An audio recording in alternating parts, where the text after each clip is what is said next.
Well, hello, everyone. Welcome to SorWil Solutions, presented by SorWil Technology Solutions, where we get together and we talk with members of the community and some of the things that they're doing. I'm Joe Wilson, CEO and senior partner for SorWil Technology Solutions. I'm here with Kathryn Hancock, our marketing director, and today's special guest is Drake Childress. Hello, Drake. Hey everyone, how's it going? Drake, you and I met at Camp Leavenworth. Yes. And I saw your shirts, and so tell us a little bit about your shirts and about Drake. And So a little bit about these shirts. As you see here, we got the logo. This peace sign followed by FUL stands for peaceful. And I created a brand to create peace and encourage sustainability. So I come up with this logo. I put it on most of my merch and just wanted to give a good message overall and just give kind of a light in the world. There are people that want to have a good change happen in the world of just peace. And also with sustainability, how we incorporate that into our brand is we use CO2 offsetting and eco-friendly materials such as the eco-friendly ink and eco-friendly shipping as well. now we got to give a shout out to your mom, Georgia. Oh yeah, for sure. Shout out to the mom. You have an interesting story that goes along with this peaceful logo, right? And Yeah. you went on a journey. I know we talked a lot about mental health. Yeah, Can you tell us a little bit about that? absolutely. So I'll be pretty straightforward with you guys. I was diagnosed with bipolar disorder about 5 years ago. And before I was going undiagnosed, kind of going through manic phases, kind of flying all over the states, just doing a bunch of random stuff that I wouldn't typically be doing if I wasn't in the manic episode that I was in. And it put me into a really tough place. I think the turning point of it all was when I ended up on the side of the road and I woke up in a hospital and then I knew I had to do something different. So with saying that, this peaceful message kept me kind of stable throughout that situation before it all led up to that. Just the mindset of staying peaceful and being able to give that to others as well, so that they know that there's light at the end of the tunnel. When did you find out that you had bipolar? It was in 2019, I believe. And how old were you at the time? I was 2019 or 20. So you kind of grew up with this. Yeah. You didn't realize that you had Yeah, I had no this. idea. So what was it that woke you up? I mean, I understand you woke up on the side of the road. Yeah. You went to the doctor. At what point were you diagnosed? I was diagnosed, I think it was in the winter of 2019. Mm-hmm. Winter of 2019. Just had a pretty bad episode and just didn't really know what was going on. And just knew that I had to get some better help. And I'm not going to harp about medicines and all that, but I mean, if you do feel like something's going on with you, talk to professionals and get the help you need. There's a stigma behind it. And I feel like everyone should know that it's okay if you have these sort of things going on with you. There's ways to still have a life and be successful with that still. What challenges have you had to overcome, like making your t-shirts Challenges I have to overcome making my t-shirts. Well, in terms of design, I use a Cricut machine, and and that machine cuts the vinyl, and sometimes it jams up, so I'll have to reinsert the vinyl or have to get new vinyl. Just little design flaws such as the size and width of certain items putting on shirts. Yeah. Going back just for a second to your manic episode, can you kind of tell our viewers what does that feel like when you're in a manic phase as opposed to a what is that an opposite a depressive phase or Yeah, depression? like depressive episodes. So manic phases, it's kind of like that movie Click, where you're kind of just fast forwarding through life, but you don't really have control over it at all. Mhm. And I'd say that's how I could describe it the best because it seems like I'd wake up and I'd be in like another city or like another state. Like whenever I like had some moments of clarity, I was just in some random place that probably shouldn't have been there. Gotcha. Yeah. So you didn't even realize this was Didn't happening. even realize it was a cycling on for off and on 90 days. Okay. About 90 days. So now, how did you transition to finding help, and then how do we get into making shirts and the whole peaceful message? I'd say the peaceful message came before I had the official help. it was helping me in its own way. Just having something to focus on and being able to create took my mind off what was going on that I didn't really want to focus on too heavily. That was making some of my manic issues worse. But I definitely think that it's helped me for sure. So now transitioning back to the shirts, Mhm. there's you're selling just online and at festivals. Are you looking to open up a location? Mhm. I'm looking to open up a location at the Legends at some point. I think that'd be really cool. But currently, we're doing mostly e-commerce and word of mouth in person sales. You feel like your message is really resonating with people? I think so. I think Yeah. it is. Yeah.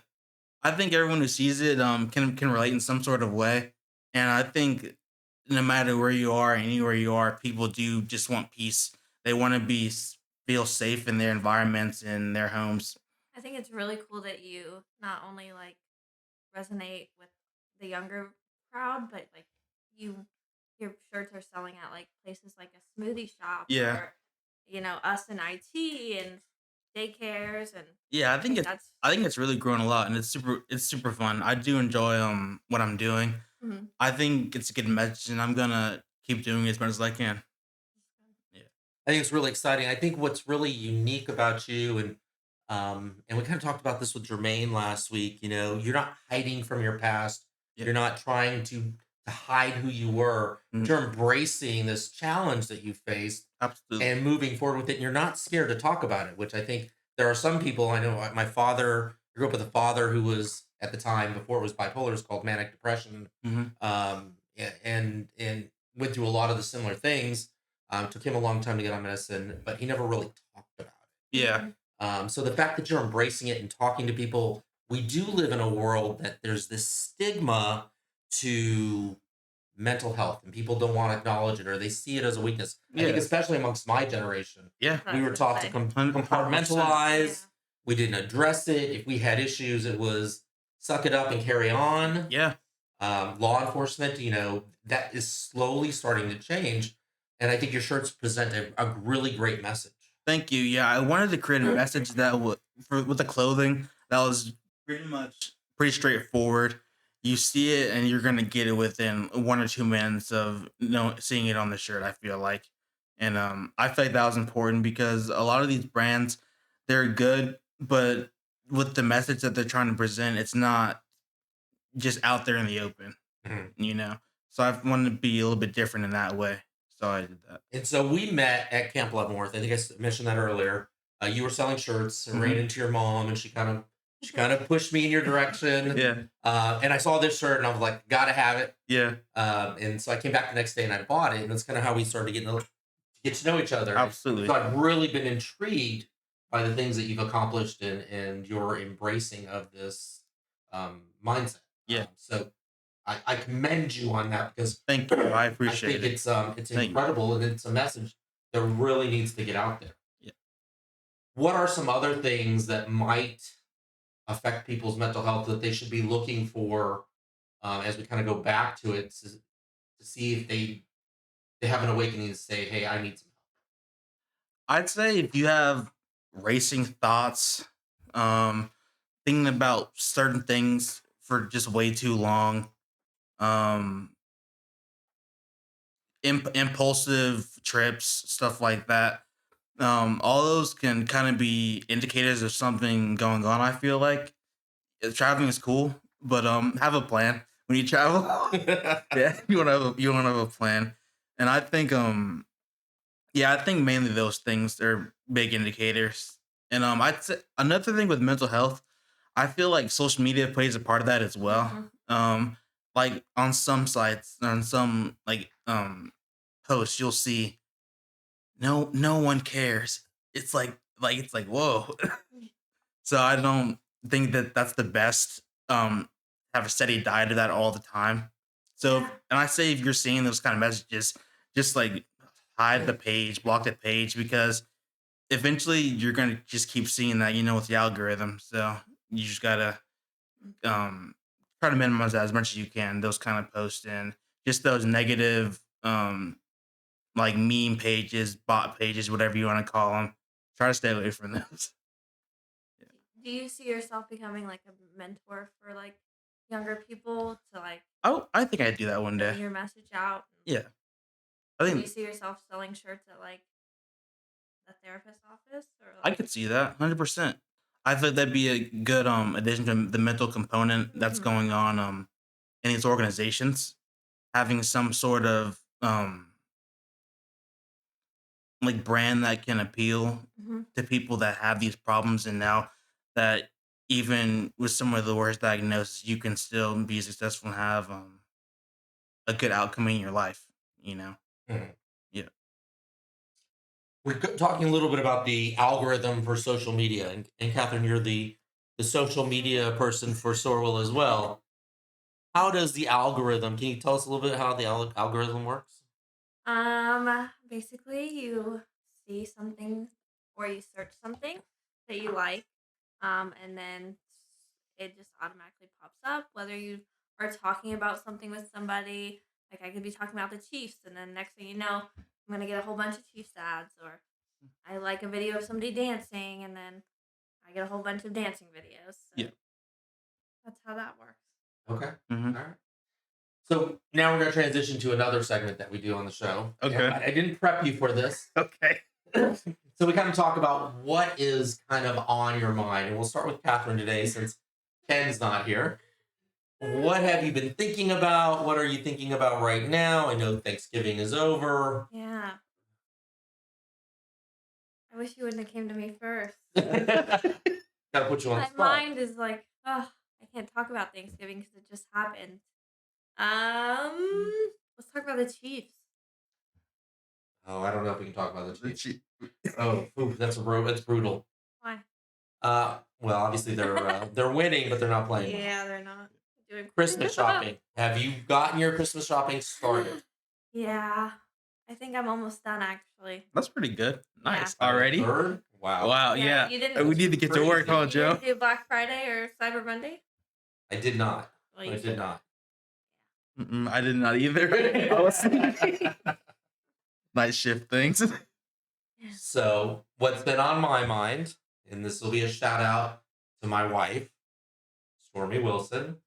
Our anniversary of 27 years is on Thursday, which is a milestone for those of you who are not married. It is a constant job to live with somebody and learn to put them first. Yeah. And to last 27 years, she hasn't stabbed me in my sleep, thank goodness. Uh, I'm sure I'm not the easiest person to live with, but I sit back and I think about that myself, and you've got to go through a lot to be married for 27 years, and so Yeah. I'm Gotta very stay fortunate. True You gotta that. stay Gotta stay Lots of peaceful. mental health. All right, Drake, what about you? What's top of mind? What are you thinking about these days? Top of my mind, a few things. First, the safety thing. Safety. Everyone, your tires. Check that treading. Yeah. Winter's coming up. That is true. Yeah. Then second thing on my mind, I would say World Kindness Day was recently. Okay. Nice. And I was looking at holidays just in the end of the year besides the Thanksgiving, Black Friday and Christmas. And I was saying that they had what was it? They had I have to edit this out. Oh no, nothing gets edited. Yeah, nothing gets edited. Nope, this is all live. That's all right. Bring me back. What's top of mind? What are you kind of thinking about? Oh, World Kindness Day. I was looking at holidays, and I saw that there were like there's Singles Day, there's World Kindness Day, and these are in September through December. And I felt like it was cool. I feel like these national days are cool. I like these national holidays Okay. they have. World Pretzel Day, like just fun stuff like that. World Cookie Day. World Cookie World Day. Cookie Day is World coming Cookie up. Day. Tomorrow. Tomorrow at the SorWil. Uh-huh. SorWil Technology Solutions. They have a cookie day. Come check them out. Appreciate the shout out. No problem. But yeah, those holidays cracking me up. Okay. Yeah. All right. I think my favorite is probably National Pirate Day. National Pirate Day. When That's everybody pretty talks like a pirate. But Yeah. we'll save that for another day. So, Drake, thank you for being here. Really appreciate it. Absolutely. It's Thank you been for a lot having of me, fun. everyone. Once again, this is SorWil Solutions presented by SorWil Technology Solutions. Shout out to Dustin, our cameraman, sound man, audio man, everything guy who's always behind the camera. Producer who's never in front of the camera, but does a great job. We are going to redo last week's video. We had some sound issues with it with some new equipment, so that'll be coming back up. Once again, SorWil Technology Solutions, thank you for being here.